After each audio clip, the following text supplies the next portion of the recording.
The whereabouts of Aletha Jo Williams may never be found. In 2001, Williams vanished in Salt Lake County. Years later, a person of interest surfaced in a police search warrant, but no arrest was ever made. And then this week, that person, who, by the way, was the only person ever questioned, was shot and killed.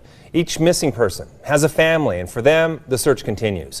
ABC4's Marcos Ortiz in studio tonight with tonight's Missing in Utah. Marcos.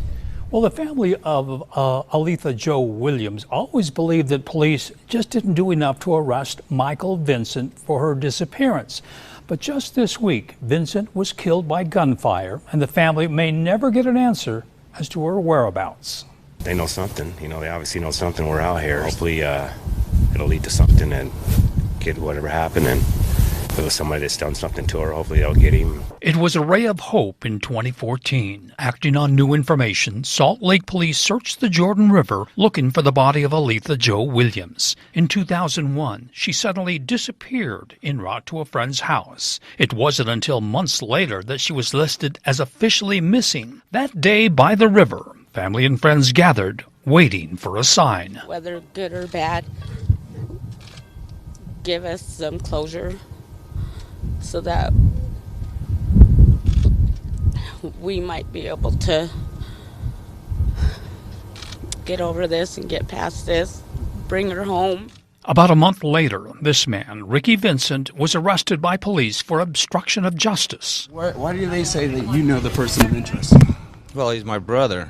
All I can tell you at this point is you have to take his statement at face value. Those are some details we're not releasing. We just don't want to impede the investigation. Later, a search warrant at Mike Vincent's home was conducted. They found drugs and little else. But the warrant claimed the man's daughter saw Vincent covered in blood on the day of Williams's disappearance. She claimed he told her he had just killed a black female. The man's girlfriend claimed he had taken a human life and described killing a black female. Also, he cut off fingertips to get rid of DNA. Clearly from the description, he was guilty of some sort of violent crime. Just the description of the blood on his body and the large number of scars on his arms and around his neck. But Vincent nor his brother Ricky were prosecuted for any crime related to the disappearance of Aletha Jo Williams. Without a body, without a weapon, without the eyewitness, it's harder to prove. And police will never be able to question Mike Vincent again. Monday, he was allegedly killed by his wife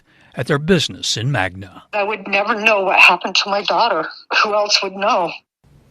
Now, tomorrow, as we continue our story, we learn more about the relationship between Williams and Vincent. For Missing in Utah, Marcos Ortiz, ABC4 News.